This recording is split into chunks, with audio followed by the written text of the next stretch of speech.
How can you conquer fear and achieve super success? That is what I want to talk about today on London Real Journeys. We thought the very first London Real Journey should document my 6-year relationship with a man called Dan S. Pena. I want you to kill. Run towards the gunfire and kill them all. There's no single person in the entire history of London Real that's changed my life more than this nearly 75-year-old American man. I believe that we're put on this planet to be all we can be. And yet when Dan first met me, I was a one-man show broadcasting from my apartment. And I was starting to ask myself hard questions like, what are you doing, Brian? This isn't a business. This is not going where you want it to go. And I was at a point in my life where I really needed to meet someone like Dan. The money's not the only thing in life, but it's the only thing anybody keeps track of. The old man is always right. Most of the time, we are weak. Our minds, they trick us into settling for less. Man's greatest burden is unfulfilled potential. He just made me realize that I was playing small and that my life was going to be over. I was going to be dead sooner than later. Once you become fearless, life becomes limitless. The difference between me and everybody in this room is I have no fear of anything. It was just this whole new push where I was taking risks and going into my fears. You're a cunt, Brian, not me. And you want these people to like you. And you're telling me I'm weak on that email? Because you love me, because you care. Yeah, absolutely. When you try to do it alone, you're never going to be anywhere near as successful as you need to be. Never. When you think that you are trying hard, most of the time, it's out of fear that you're not going bigger. It's out of worry about what other people will think of you. I'm still learning from Dan. I still disagree with Dan. That will be true until one of us dies. You want to honor this gift of life? Well, then show you honor it and go out there and fucking do something. That's what Dan is telling us. And that's why I believe that this whole thing is not even about Dan. It's about us being the best version of ourselves.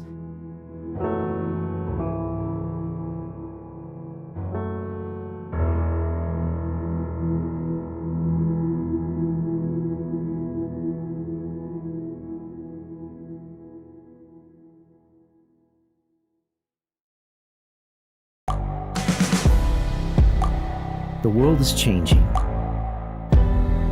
Inspiration is everywhere. It has never been so easy to connect, share, and bring people together.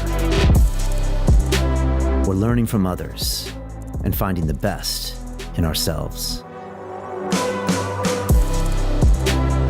Challenging our beliefs. Sharing our vulnerability. Overcoming our fears. Transforming ourselves so we can transform the world. How far can we go? This is London Real. I am Brian Rose. My guest today is...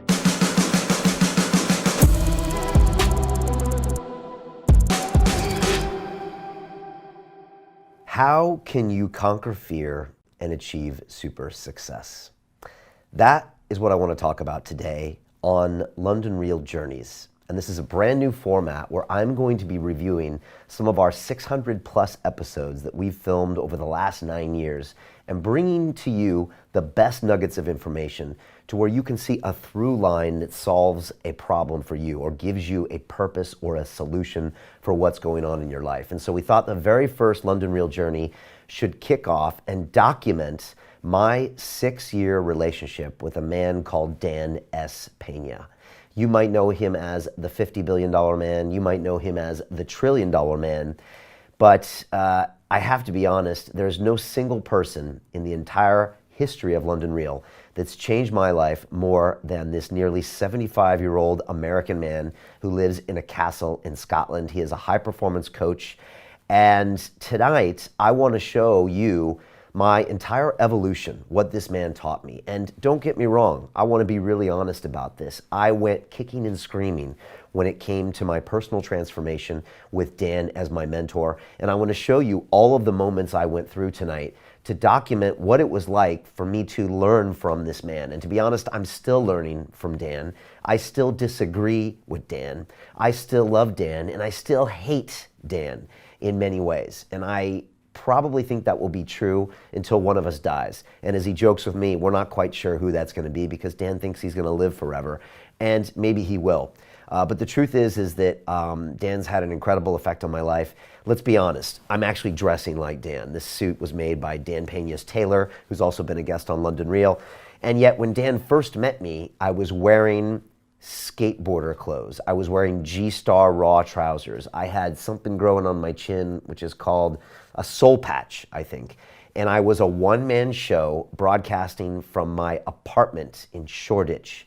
And London Real was about 2 years old, something like that, maybe 2.5 years old. And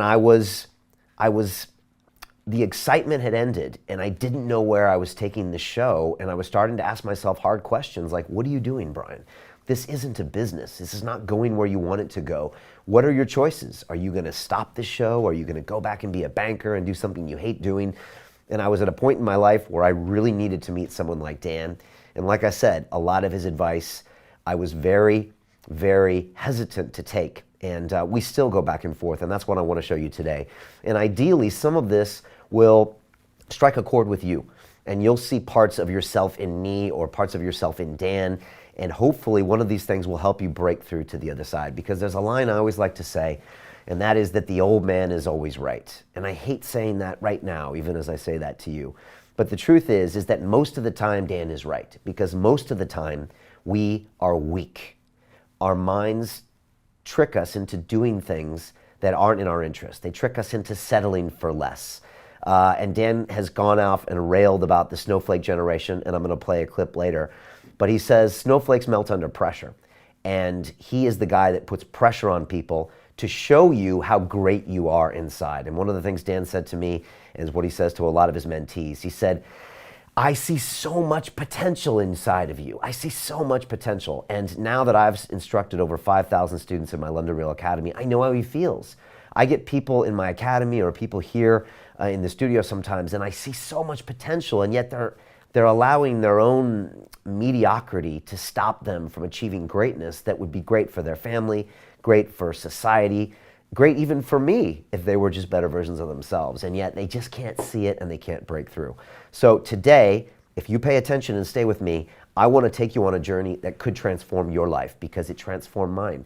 And I was the last person that wanted to hear these lessons. So before we get started, you might be asking yourself, Brian, who is this guy, Dan Peña? I don't know anything about him. Or maybe you've seen a clip or an episode.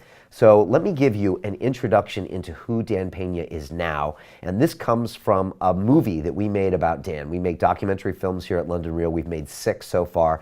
And this was called The $50 Billion Man. This premiered about 3 years ago at the Curzon Theater in Mayfair. Dan was there, and it told my story of Dan and how he influenced my life. At points in this movie, I'm very critical of Dan. At points in this movie, I'm very supportive of Dan. But it really tells an honest journey of the two of us for the past 6 years.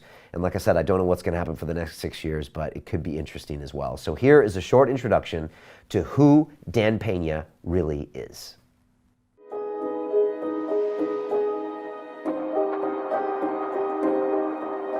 Today I'm traveling back to the place where my life changed. To see the man I hate.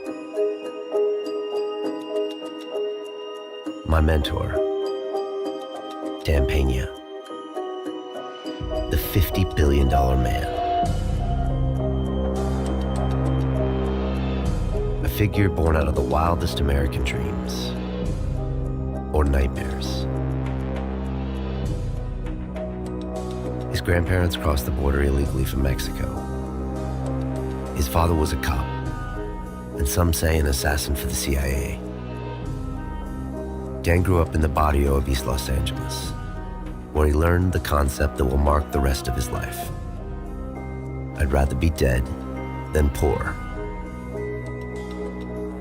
Dan was always where the action was, First, the military. Next, Wall Street. Then, the oil business. You name it, Dan would seek it out and conquer. He is rich, arrogant, controversial, rude, violent, politically incorrect, a climate change denier, and an early Trump supporter. If you hate something in this world, it's very possible that Dan embodies it. His life is a constant adrenaline rush. In 72 years, he has amassed more money than he can spend in 10 lifetimes. These days, he teaches people how to be just like him at his castle in Scotland. He calls it QLA, the Quantum Leap Advantage, his 7-day seminar, where he's known to make grown men cry. And yes, he seriously has his own castle. The truth is, Dan changed my life. But that was never supposed to happen. Merry Christmas to YouTube. And all you poor fuckers out there. You know? And we're going to show, that's pan down. Move a little, move. That's what Christmas is supposed to look like, you poor fucks. And if it doesn't look like this, about 300 presents here. If something ain't right, if your Christmas doesn't look like this.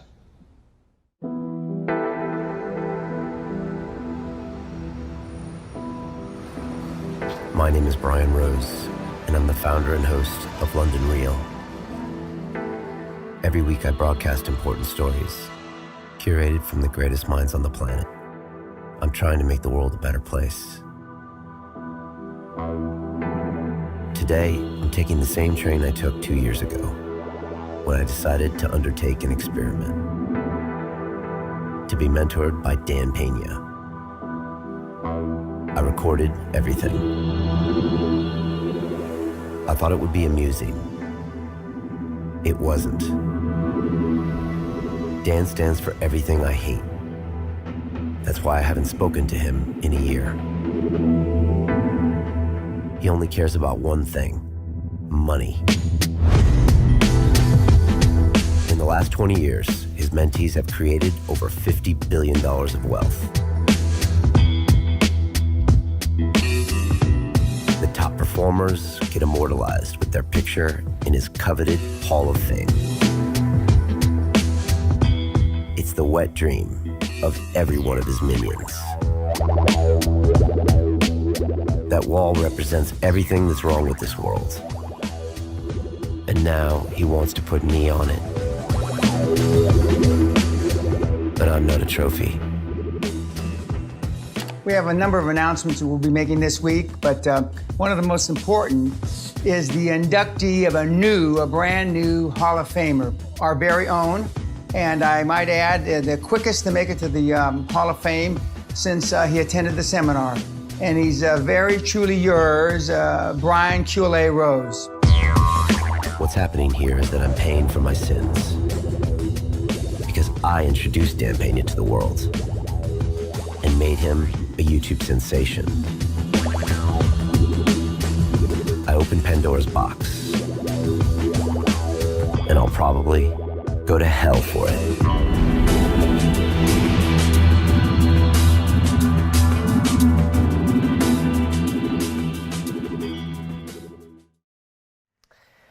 Wow, even that's crazy for me to watch, because Dan he's nothing if not completely unpolitically correct. Dan will say anything at any time about anyone. He doesn't care if you buy his book because he doesn't have one. He doesn't really have much to sell you. He's got a castle seminar, but I don't even think he cares about that. And so he's probably the most unique individual I've ever met in this world, because everyone else I've ever met always has an agenda. They have a business, they have a product. They have to kind of have some type of a control over what they say, but Dan doesn't. And so while this offends a lot of people, and I'm sure a lot of people were just offended right now, for me, I find it really refreshing that someone can just say what's actually happening out there. The only other people that have this opportunity in this day and age are comedians, and that's why we like them, because they call us on all of our BS. And so Dan will call you what you are, and he'll call you out on your own BS that you're telling yourself when you think that you are trying hard or you think you're doing something for another reason. Most of the time, it's out of fear that you're not going bigger. It's out of worry about what other people will think of you. And you'll see this as a theme as we go through this London Real journey, as far as what's holding me back from being all that I can be, as Dan would say. And so a lot of people say, Brian, tell me about the first time you met Dan. Well, the first time I met Dan was somewhere around March of 2014. And Dan had heard that London Real was a show that maybe he should be on. And so he's got a whole host of personal assistants up at Guthrie Castle in Scotland. And they were emailing me saying, Dan Pena wants to be on your show. He's the $50 billion man. And I was like, 50 billion what? This is not the guy I want on my show. I used to be a banker, I used to be a capitalist, but now I'm into free content, I'm into ayahuasca, I'm into telling people stories. I don't need some guy that reminds me of who I used to be or reminds me of the things about myself that I hate on my show. So I said no, I ignored them, which is worse than a no, and Dan doesn't like to be ignored. Most people don't ever ignore Dan. So I ignored him for weeks, but they kept pushing, and the honest truth is that sooner or later, I needed to book a show. I needed a guest, and I was like, all right, just send him in, because I didn't have any other guests for that week. So Dan rolls up to my studio, and there we are. Again, I'm dressed in skater gear. Dan is dressed in a three-piece suit, not unlike this one. And I gotta say, he looked like $1 million. He just looked amazing. He was about 70 years old right there. Now, of course, if I told Dan he looked like $1 million, he'd think that was an insult, because he's worth a few $100 million, I believe. But he looked great and sat down in the chair, kind of looked me over a little bit, and we proceeded to have an hour-and-a-half long conversation that's been watched by, I think, over 1 million people at this point.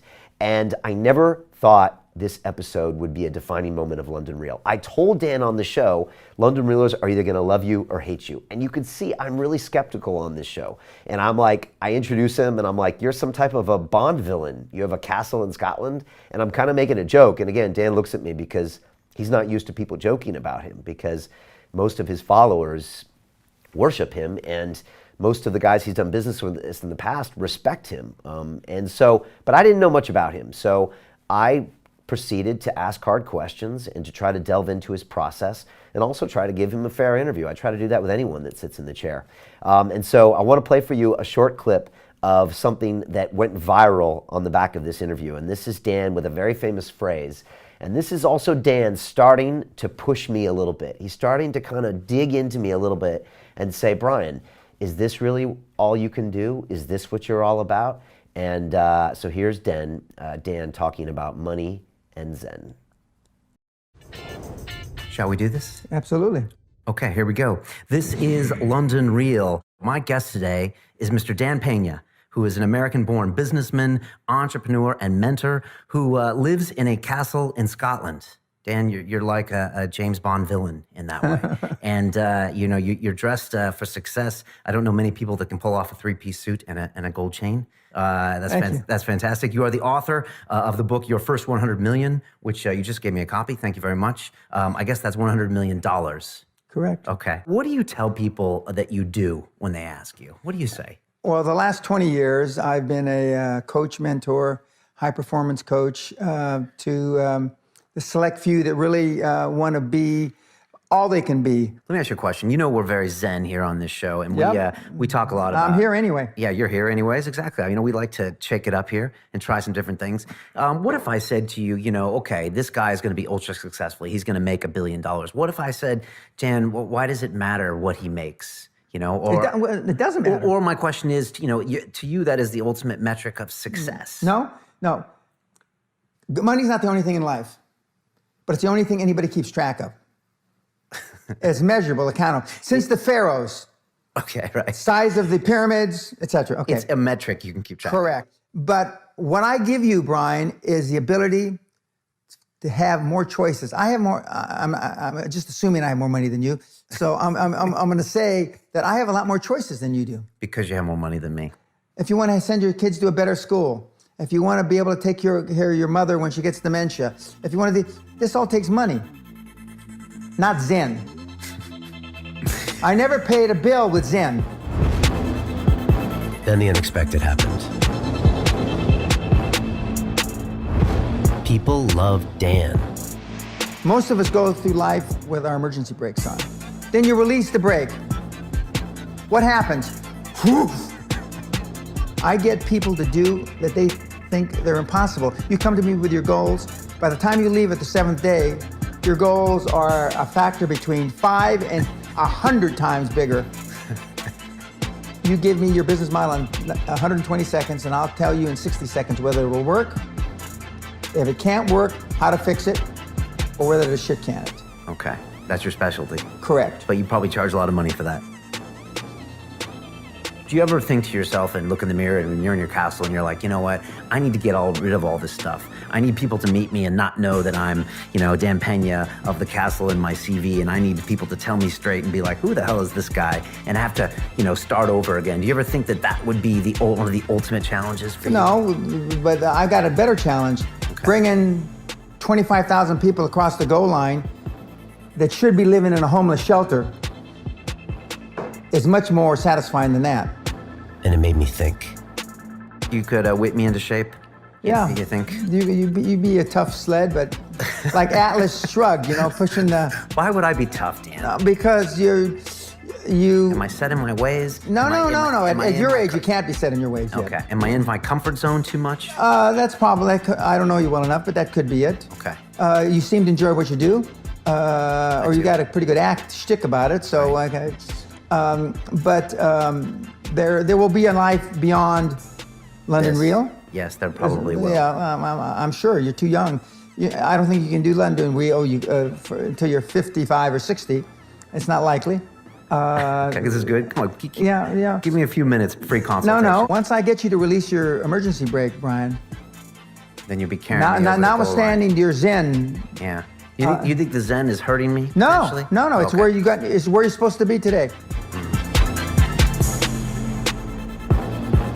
Dan, you are an original. You are a unique gentleman. Thanks for coming here and telling us about yourself. I asked you some hard questions, and I appreciate you answering them. My pleasure, and I wish everybody in the audience all the luck and good fortune they earn. One of the crazy things when you have a show where you broadcast every week is that you get these video diaries of who you were 5 years ago, 6 years ago, 8 years ago. So for me, it's always crazy to watch Brian from 2014 because I am in high definition multi-camera, and I can see my brain trying to get my head around Dan, and part of me is trying to kind of push back with my alpha maleness against this guy who's trying to get in my face, but part of me also is looking to an older man who's been successful and asking myself, what can I learn from him? And also asking myself honest questions like, how was I really doing? And deep down inside, I knew I wasn't where I wanted to be. London Real wasn't where it needed to be. And so that day, Dan planted the seed. And he always told me that we put up a picture earlier where I had a picture with Dan against the brick wall of the old studio, and I put a jacket on, a suit jacket I had in the closet right before we took the picture. And he said to me recently, he said, I knew I had you when you put the suit jacket on, because he said, you obviously felt underdressed and felt like you wanted to be more. And I retorted with, of course I wanted to be more, Dan. Everybody who's a high performance person wants to be more. So I just went back to him. But we continue to argue to this day. But after the camera stopped that day, Dan stayed in my studio for another 2 or 3 hours. And he kept talking to me. He debunked a lot of personal help people and said, I know this guy is broke, and I know this guy doesn't own his house, and like all this stuff. He proceeded to even insult some of the people that I had looked up to. And then we walked outside the studio. This is the old place on Tabernacle Street. And went to get a taxi for him. And he stood out in front of me before the taxi was arriving, and he put his hands out and he said, Brian, look at me. And it was nighttime at this point. And he said, can you see a green glow around me? And I was like, what? He said, can you see a green glow around me? Some people see an aura around me. And I said, no, Dan, I can't see a green glow around you. I was like, this guy's obviously off his rocker. And then he went to shake my hand and he said, Brian, I change people's lives, and I'm gonna change your life. And he jumped in the black taxi and went back to the Ritz. And honestly, the next 24 hours, my brain hurt. I felt like I had drank ayahuasca. And a lot of people think that's ridiculous because ayahuasca is a plant medicine that is more on the hippie spectrum than the capitalist spectrum. But in both instances, whether it's ayahuasca or Pena, you see a different reality, a version of yourself that maybe you want to be. With ayahuasca, maybe it's a better person, a more giving person, a more real person, a person that doesn't do these bad things. And with Peña, I saw a version of someone I might want to be as well. And then you're processing that with your current reality and realizing, why aren't I this person? What do I have to do to become this person? So for the next 24 hours, I was really shaken up. And I talked about this later. I talked about this in the movie, about how it got under my skin and it got me thinking, do I keep talking to this guy or not? And so that was the seed. It was planted. It was followed by email after email after email. And when we made the movie, The $50 Billion Man, you can watch all this content, by the way, on our website for free. I went through all these old emails. And there, of course, all of Dan's emails are in all caps, red letters. That's not like a joke. That wasn't like a creative piece I stuck in the movie to make it more impactful. That's actually how he writes emails. He uses his two fingers and he abbreviates things like LOL and WTF. He actually does that. He wrote me these long emails and he was just supporting me. He said, Brian, if there's anything I can do, please help me. He'd write me a 3-page long email talking about the reaction he got and what people were saying and what he saw me doing. And I think a lot of people forget Dan can be an extremely generous person, more so than any other guest I had on London Real, even my so-called buddies or whatever. Dan was just constantly staying in touch with me. And then he said, Brian, I want you to come to dinner at the Ritz. And this was in August. I still remember it was a Sunday night because I had to put a suit and tie on a Sunday. And I hadn't worn a suit and tie in years, probably 10 years, because I didn't even wear one in banking at the end of my career. And I put a suit and tie on. I brought Mariana to the Ritz, which is a hotel in London, very famous. And we proceeded to have dinner with Dan and Sally, which was, again, a little tricky because Dan can get in everyone's face. He got into my wife's face a little bit, started making fun of where she was from. I kind of made fun where Dan was from, but it's just how Dan does that. He tests everybody. And at the end of the night, he said, Brian, if I'm going to mentor you, you got to come to the castle. I can't do it over email. I can't do it over this. And I didn't say yes, but I thought about it that night. And a few weeks later, I thought, if I don't take him up on this request, then what am I going to do? I'm going to keep doing the same things. And what's the definition of insanity? It's doing the same thing, expecting a different result. And I was alone back then. I had no one helping me with London Real, which meant I had no one to talk about, no one to get counsel for. And most people thought I was crazy, or some people thought I was doing the right thing, but I really needed some help, some mentorship, someone. And so a couple weeks later, I said, yes, Dan, I'm coming to the castle. And I packed my bags and I took the train up to Guthrie Castle. Now here's a funny story. Dan was actually at the Bulletproof Conference in LA like a month before, and he saw Dave Asprey, who he was on Dave Asprey's show, the Bulletproof exec. And he told Dave Asprey, second in command, that I'm gonna beat Brian Rose like a rented mule. That's what he said. And the guy told me Dan said that, and I got pissed off. I was like, fuck this old man. I can't, he thinks he's doing this, he's not doing a goddamn thing. And so I rode up to Scotland with my bags packed with a chip on my shoulder, and I was this close to not going. And then I told myself, if he says one thing that pisses me off, I'm packing my bag, I'm getting a mini cab service to pick me up at the castle, and I'm going to him home, and the old man can go fuck himself. That's the way I went up there. I was supercharged. Also, at the same time, Mariana and I were trying to have a baby, and we were struggling with a really bad miscarriage. And so it was just hard to even go there. It was hard to even go there. But at the same time, I just knew that like desperate times call for desperate situations. And if I didn't take this opportunity, that the future of my family might be in jeopardy. And so we made the decision. I was going to go. I wanted to go. And I was like, I'm going to go do this. But it was a very emotional situation. And so I got up to the castle. First of all, the castle was real. I thought it might be made out of cardboard. I thought it might be a little wooden shack. Who knows? You never know what's going to happen. I get up there. It's gorgeous. It's real. And I remember Dan walked down the staircase in like a college sweatshirt and like sweatpants. And he greeted me and said, hey, you're here. Glad to see you. And his wife, Sally, greeted me as well. And right then, immediately I knew everything was going to be okay. And I had built up this whole thing that I was going to be fighting out with Dan for the week. And immediately he just put me at ease. And I thought, you know what? These are actually nice people.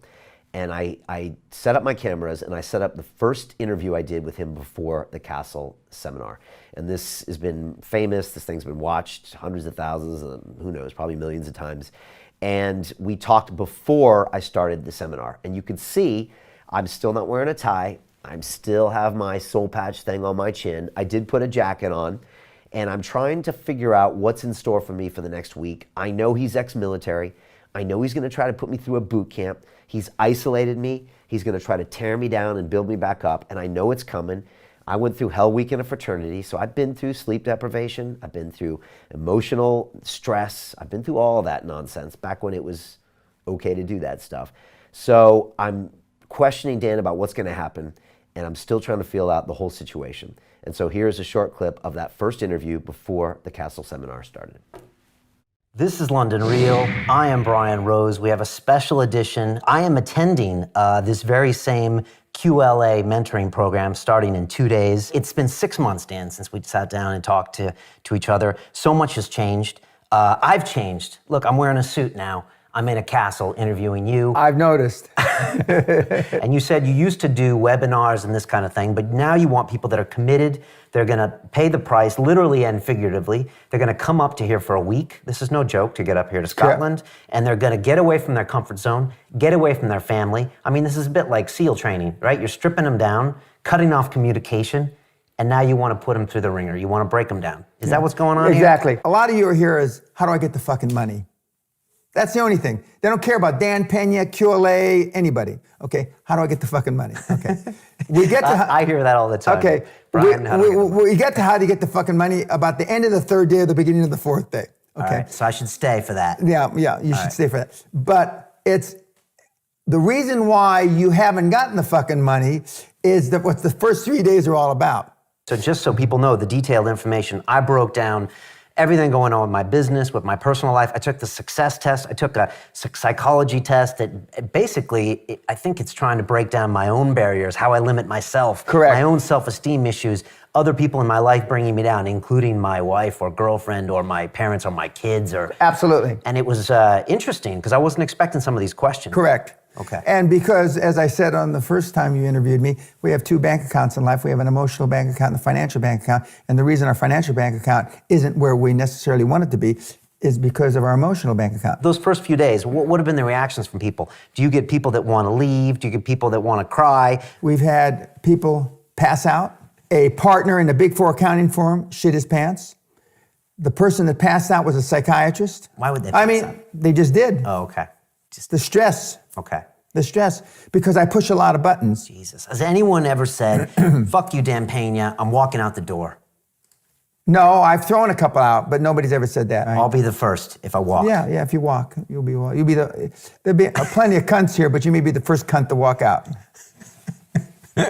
Why is this important to you, Dan? Why mentor? Why not be out there and be Alan Sugaring? Why not be Trumping? Why not be doing these things where these guys want to get more wealth? They want to do more accomplishments. They want to show the world. Because when I took $820 and turned it into $450 million in 8 years in a declining market, I realized, and kids, you're not going to believe this or understand it, it ain't that hard. It just ain't that hard. I know that if I impact you, because I've already impacted you, when I impact you more, you will be a great collaborator for QLA because you have a big following.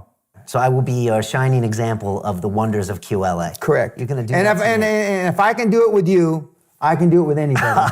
Now, let me ask this question. Now, last time I had the interview with you, we turned the cameras off. We went outside. You were saying, I'm going to change your life, Brian Rose. You also told me that you have a glow about you. And I was like, I do. Yeah, I know you do. And we'll get to that later. And I got home and I was like, I felt like I had drank ayahuasca. I called it the Peña because like my brain hurt. And part of me says, fuck Dan, and part of me says, all right, we got to keep talking to Dan, and it's very hard to process you. And part of me say, the rational engineer side says this, and I'll be straight with you. It says, look, this is Dan's game. He says, you know something's wrong with you because you could be more successful. Okay, that applies to 98% of the world who's realistic with themselves. I know what's wrong with you. If you listen to me, you'll be more successful, and if you don't, you're an idiot like I thought you were. So by definition, you are right and everyone's wrong. Yeah. Is that right, what I said? Yes. Absolutely. So then isn't this just a con? No, it's not a con. It's the truth. It's the truth. You call it what you want.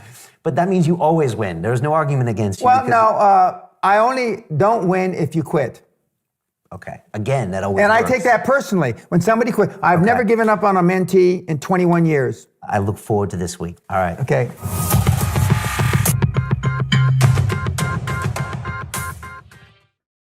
And now it begins. The next day, the 7-day Castle Seminar would start. And you're probably asking yourself, what is the Castle Seminar? What is going on here? Well, Dan has been doing this for the past 27 years. And his idea was that if he brings you into an environment of high performance, of opulence, and teaches you these things while you're living the lifestyle, that you'll walk away with an experience that will be with you the rest of your life. And so he brings you into his Scottish castle, which is absolutely gorgeous. It's completely manicured, the lawns. He must have a staff of 25 people making this thing just absolutely stunning year round. He's got butlers that have been employed by the Queen before. Everyone wears a suit and tie at all times. You have a formal dinner every night. The food is off the hook. Sally has the best wines, the best everything. And you're surrounded in this environment that slowly starts to seep into you because you ask yourself, well, what if I could live like this? Now, on top of that, Dan starts to put in the QLA methodology into your head. And for the Castle Seminar, and you're about to see some bits from it next, what the first 4 days is it's mostly mental. Like Dan said in the previous clip, we all have two bank accounts, the emotional bank account, the financial bank account. Most of us want to go straight to the financial bank account. How do I get rich? The truth is most of us aren't ready to be rich because we haven't solved all of our emotional issues, our low self-esteem, our need to be liked, our need to be politically correct. So without dealing with this, you might get some money, but you're going to lose it. You're never going to have that wealth mindset. So Dan really starts to deprogram you from the start. And if I'm honest, I'm sure he got this from the military. And that's why if you watch him on day one, he comes out hard. I mean, he really comes out blasting. I think to this day, he walks in the first day, and I think he still hands out tubes of vagina cream and hands it out to everybody in the thing. This is someone who's wearing a suit, who's paid $20,000, $30,000 to be there, and he's handing you out that. He calls everybody cunts. He calls you losers. He makes fun of everybody in the place. He has an old expression that his daughter used to say. His daughter used to say, "Daddy treats everyone the same, like shit." And that's what Dan does. And so he picks on everybody in the room. I'm Brian QLA Rose. The two guys from Cuba are the Goomba brothers. The guy from Qatar is a terrorist or a towelhead. The Mexicans are spics. The black guys, the Chinese, everybody gets made fun of. The women, it's all fair game. So everyone gets feeling quite equal after a while. And again, you're sleeping there, you're being taken care of, and that's what happens. So now I begin the Castle Seminar. I'm wearing a suit and tie every day, which I haven't done in such a long time.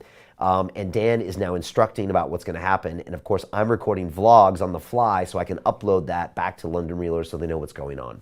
So the next 7 days happens. This is a little bit of a look behind the scenes. If you want to know more, again, all of this content's on the London Reel website. I put together kind of the whole package of what happens before and afterwards. And then after the seminar was over, I had another sit down with Dan that I want to show you after this is over. So this is a little taste of what happens behind the scenes at the Dan Pena Castle Seminar.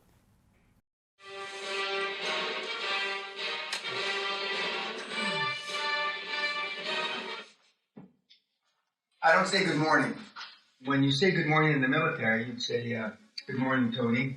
And he'd say, what the fuck's good about it? Have you been sleeping with my wife? Have you fucked my daughter in the mouth? And you like me? And if you, no matter how you answer it, you're fucked. So whenever somebody says good morning to me, I have these flashbacks. This is you, the room, and this is you, YouTubers. Pay attention, YouTubers, you fucking cunts. You stand around and watch all the opportunities go by. They sit there, oh, I'm getting ready. Bert's getting ready. Bert's getting ready. Rick's getting ready. Oh, maybe the next one. Maybe the next one. Maybe the next one. Oh, fuck, no, I'm tired now.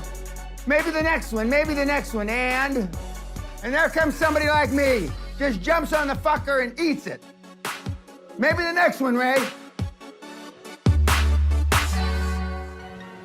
Once you become fearless, life becomes limitless. The difference between me and everybody in this room is I have no fear of anything.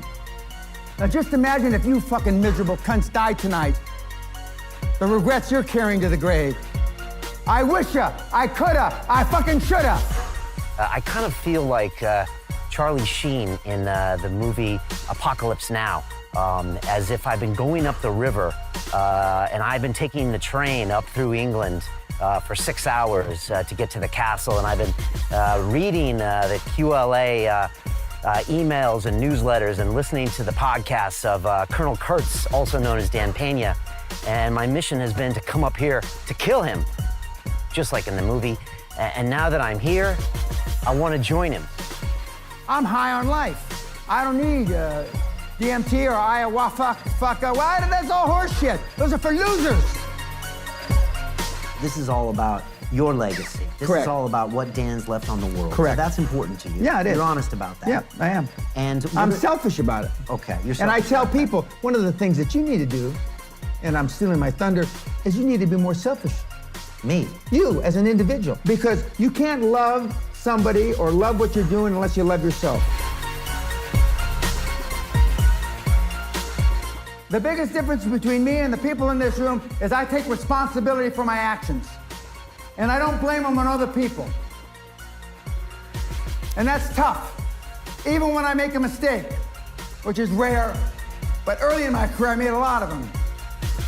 Yes, I am wearing a suit and tie. I'm sure you've never seen me shoot one of these videos dressed like this. It kind of makes you confront things about yourself that you might really not want to talk about or even think about. And it's something that we all try to ignore, and sometimes we distract ourselves with media and the internet, and we don't ever really look a deep look at ourselves.